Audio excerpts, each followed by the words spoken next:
जय श्री कृष्ण। व्रत त्योहारों के विषय में पंचांगों में जो स्मार्त और वैष्णव का भेद है, उस भेद स्थिति पर आज मैं अपना विचार आप सभी के सामने रख रहा हूँ।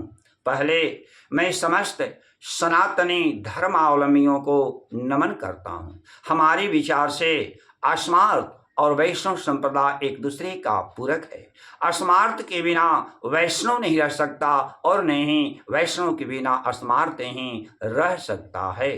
सबका मूल श्रीमन नारायण ही हैं।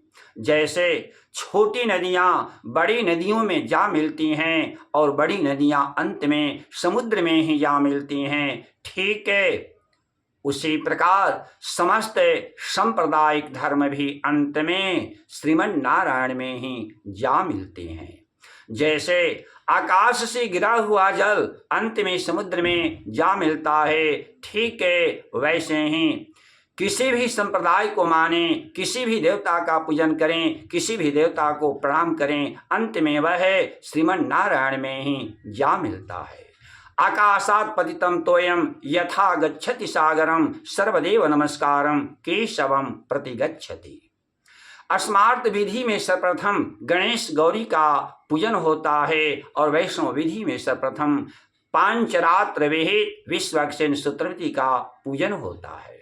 इस सिद्धांत के अनुसार वैष्णव संप्रदाय के लोगों को सर्वप्रथम किसी भी पूजा पाठ में विश्वक्सेन सूत्रवती का ही पूजन करना चाहिए, गणेश गौरी का नहीं। लेकिन ऐसा होता है नहीं। वैष्णव संप्रदाय के समस्त लोग भी किसी भी पूजा पाठ में स्मार्त विधि को ही अपनाते हैं, वैष्णव विधि को नहीं। हो सकता है कि कोई हजारों में एक वैष्णव हो जो वैष्णव होकर वैष्णव विधि को अपनाता हो, नहीं तो वैष्णव संप्रदाय के लोग भी किसी भी पूजा पाठ में सर्वप्रथम गणेश गौरी का ही पूजन करते हैं, विश्वक्सेन सूत्रवती का नहीं।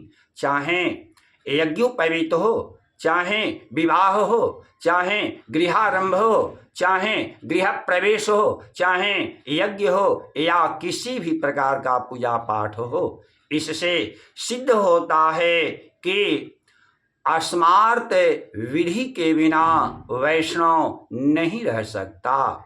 हाँ, वैष्णव विधि के बिना स्मार्त रह सकता है, क्योंकि स्मार्त मतावलंबी भगवान विष्णु का ही पूजन क्यों न हो, फिर भी वे सर्वप्रथम गणेश गौरी का ही पूजन करते हैं, विश्वक्सेन सूत्रवती का नहीं। अतः वैष्णव स्मार्त से अलग नहीं है, इसलिए स्मार्त और वैष्णव का भेद छोड़ देना चाहिए, क्योंकि भेद सनातन धर्म का ह्रासक है, पोषक नहीं। अंत में सबके मंगल की कामना। ओम स्वस्ति।